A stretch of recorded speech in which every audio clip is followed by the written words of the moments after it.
Kozhikode DCC ഓഫീസിൽ seat വിഭജന ചർച്ചയ്ക്കിടെ തമ്മിൽ തല്ല. നടക്കാവ് വാർഡ് സംബന്ധിച്ച ചർച്ചയ്ക്കിടെയാണ് വാക്കേറ്റമാണ് കയ്യാങ്കളിയിലെത്തിയത്.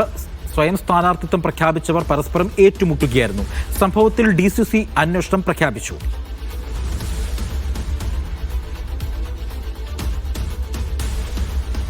അനീസലിയുണ്ട് വിവരങ്ങൾ നൽകാനായി. അനീസലി, ഇതെപ്പോഴായിരുന്നു ഈ കയ്യാങ്കളി നടന്നത്? ഈ ഇലക്ഷന്റെ വിജ്ഞാപനം പോലും ഇറങ്ങിയില്ല, അതിനു മുൻപ് തന്നെ സ്ഥാനാർത്ഥികൾ തമ്മിൽ പ്രഖ്യാപിത സ്ഥാനാർത്ഥികൾ തമ്മിൽ അവിടെ പോര് തുടരുകയായിരുന്നോ? തീർച്ചയായും കോഴിക്കോട് DCCയിൽ ഇന്ന് സീറ്റ് വിഭജന ചർച്ചകൾ നടക്കുന്നതിനിടെയാണ് സംഘർഷം ഉണ്ടായത്. ആദ്യം വാക്കേറ്റം ഉണ്ടായി, പിന്നീട് അത് ഒന്നും തള്ളും അല്പം കയ്യാങ്കളിയിലേക്ക് കടക്കുകയും ചെയ്യുകയായിരുന്നു. എന്തായാലും ഇപ്പോൾ അതിൽ DCC ഒരു അന്വേഷണം പ്രഖ്യാപിച്ചിട്ടുണ്ട്. ഈ സ്വയം സ്ഥാനാർത്ഥിത്വം പ്രഖ്യാപിച്ച് രംഗത്ത് വന്ന ചില ആളുകളാണ് തങ്ങൾക്ക് സ്ഥാനാർത്ഥിത്വം ലഭിച്ചില്ല എന്ന് പറഞ്ഞുകൊണ്ട് ബഹളം വെക്കുകയും പിന്നീട് അത് ഉന്തു തള്ളിലേക്കൊക്കെ കലാശിക്കുകയൊക്കെ ചെയ്തത്. എന്തായാലും നടക്കാവ് വാർഡ് സംബന്ധിച്ച ചർച്ചയ്ക്കിടെയാണ് കയ്യാങ്കളി ആദ്യം ഉണ്ടാകുന്നത്.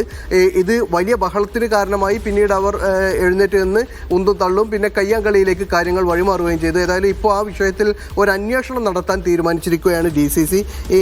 ഇവർ ഉന്നയിക്കുന്ന ഈ കയ്യാങ്കളിക്ക് നേതൃത്വം നൽകിയ ആളുകൾ ഉന്നയിക്കുന്ന പ്രധാനപ്പെട്ട കാര്യങ്ങൾ തങ്ങൾക്ക് സ്ഥാനാർത്ഥിത്വം ലഭിച്ചില്ല എന്നതോടൊപ്പം തന്നെ ഈ സാമുദായിക സന്തുലിതത്വം പാലിച്ചില്ല, ബാലൻസിങ് ഉണ്ടായില്ല എന്നും കൂടി ആരോപിച്ചിരുന്നു അവർ ഈ പ്രതിഷേധം ഉണ്ടാക്കുമ്പോൾ. പക്ഷേ അത് ശക്തമായി മറ്റൊരു വിഭാഗം എതിർക്കുകയും ഇങ്ങനെ പരസ്പരം കയ്യാങ്കളിയിലേക്ക് കലാശിക്കുകയും ചെയ്തു. ഒരേ പാർട്ടിയുടെ ആളുകൾ തന്നെയാണ് യോഗം ചേരുമ്പോൾ ഇങ്ങനെയുള്ള ഒരു കയ്യാങ്കളിയിലേക്ക്, അത് തെരഞ്ഞെടുപ്പിൻ്റെ മുമ്പ് വെച്ചുകൊണ്ട് ഇങ്ങനെ ഒരു സംഗതിയിലേക്ക് കടന്നിരിക്കുന്നത്. പുതുപ്പാടി ഡിവിഷൻ സീറ്റ് കോൺഗ്രസ് വിറ്റു എന്ന അർത്ഥത്തിലുള്ള ആരോപണങ്ങളും പലതരത്തിലുള്ള ആരോപണങ്ങളുണ്ടായി. സാമുദായിക സന്തുലനം പാലിച്ചില്ല, തങ്ങൾക്ക് സീറ്റ് നൽകിയില്ല, അതുപോലെ തന്നെ ഈ പുതുപ്പാടിയിലെ സീറ്റ് വിറ്റു തുടങ്ങിയ ആരോപണങ്ങളൊക്കെ ഒരേ പാർട്ടിയിലെ ആളുകൾ തന്നെ പരസ്പരം ഉന്നയിക്കുകയും കയ്യാങ്കളി ഉണ്ടാവുകയുമാണ് ചെയ്തിരിക്കുന്നത്. എന്തായാലും ആ വിഷയത്തിൽ ഇപ്പോൾ ഒരു അന്വേഷണം DCC പ്രഖ്യാപിച്ചിരിക്കുകയാണ്. ശരി, അനീസലിയാണ് വിവരങ്ങൾ നൽകിയത്.